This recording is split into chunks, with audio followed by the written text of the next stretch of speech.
Hi guys, today I'm going to be making some albondigas soup.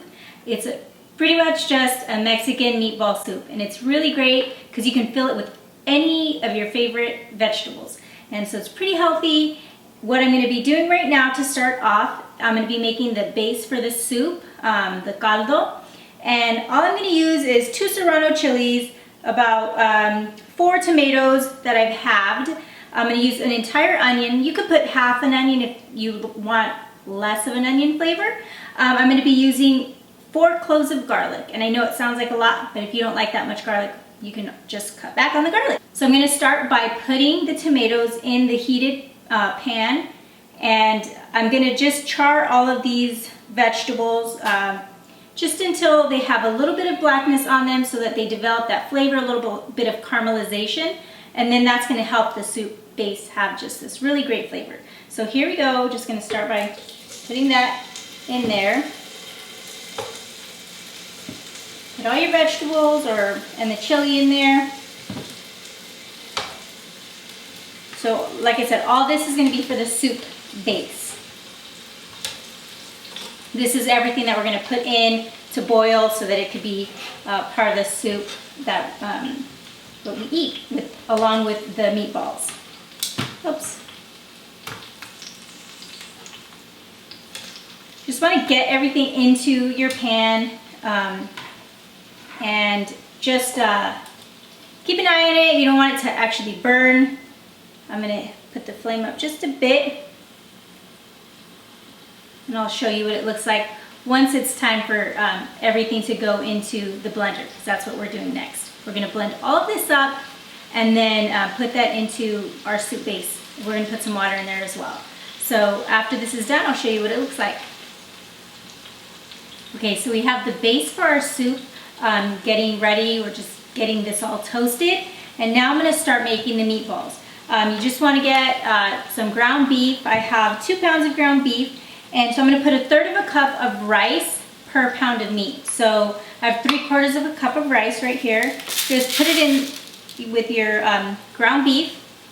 And I'm going to put probably 1 to 1.5 tablespoons of Chicken Knorr. This is just a staple in our kitchen. We always have this. We can never be without it. It just gives so much flavor. This is the fun part. You get to just get in there and smush with your hands. If your kids like to cook, this is the part where they're just going to have tons of fun. So you're just going to incorporate everything. Make sure that the rice is evenly distributed in the meat.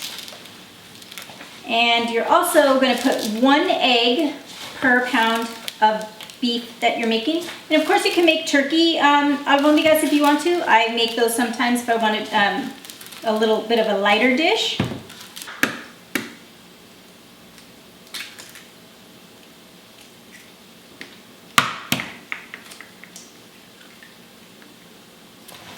I remember when I was a kid and my mom wanted me to help her in the kitchen, and I would just run because being in the kitchen was not where I wanted to be. And it's pretty funny that now it's something that I really enjoy doing. So something like this, if you had told me as a teenager, oh, help me make albondigas, I would have been like, no thank you, that is so slimy. I do not want to touch that raw meat. Just make sure that they're all pretty much the same size. So typically I use a little ice cream scoop, because then that keeps them nice and uniform. But today I'm just going to go ahead and freehand it. So kind of like the size of a golf ball would be a perfect size. So let me go ahead and finish up these, get these all rolled up, and then we'll finish our soup base. Okay, so this is what the delicious base of the soup looks like. If you can see, the tomatoes have that charred parts on them, and then so the onions and the chiles. So this is good stuff right here. All right, now I'm going to throw this all into the blender with a little bit of water, and we're going to get that soup base made. Okay, so now I'm just going to get everything that I toasted up, and I'm going to put it into the blender along with one 15-ounce can of crushed tomatoes. I don't have a 15-ounce can, so I'm just going to put half of this 32-ounce can. So just put everything in there. And make sure that you get the juice that was released from the vegetables too. So put as much in there as you can. And then, like I said, about half of this can of crushed tomatoes.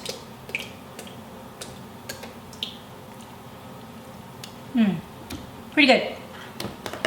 You don't really have to do all of your final additions of Chicken Knorr at this time, because obviously once you combine this with the water, then you're gonna have to put some more flavor. The soup base is ready. I'm gonna pour this into a stock pot along with some water, and then we're gonna get all our vegetables and the meatballs in there. Okay, so we pretty much have everything ready. So this is what we're gonna use for the base of our soup. I'm gonna pour that in, and then I'm gonna pour some water in as well, and we're gonna throw everything in there, and here we go.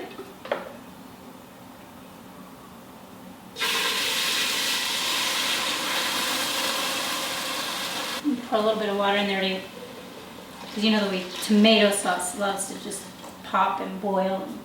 So you just want to fit all of the meatballs in there first, followed by your vegetables, and then we're going to fill it to the top with water.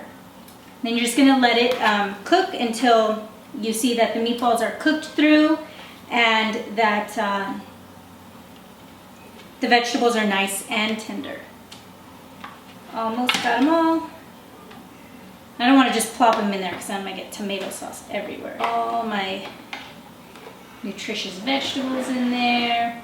Now it's just above half of the pot filled with the little bit of water that I added and the tomato base that we made. So now I'm going to grab the rest of this water and pour it in there, and I'm just going to fill it till probably about a 1/4 inch from the top, and then I'm going to put a cover on it and then just let it simmer until, like I said, everything is nice and cooked through. Okay, so now it's just time to put the top on and let it boil away, I would say for about 30 minutes at least, and we'll check it in that time and see how it's doing. Put your flame on medium-high. Here's a bowl of the finished soup. I boiled it for about 45 minutes or until all the rice and the meatballs was completely cooked through. Don't forget to add more Chicken Knorr to finish flavoring. The rice does also serve as a thickener for your soup. If you feel it's too thick, just add a little bit of water to thin it out. Sometimes I put potatoes and small corn on the cobs inside. Just put whatever you like and enjoy. I hope you liked this video. Please subscribe for more like it, and follow me on Instagram, Facebook, and Pinterest @Chiquita Latina Fun. Thanks for watching.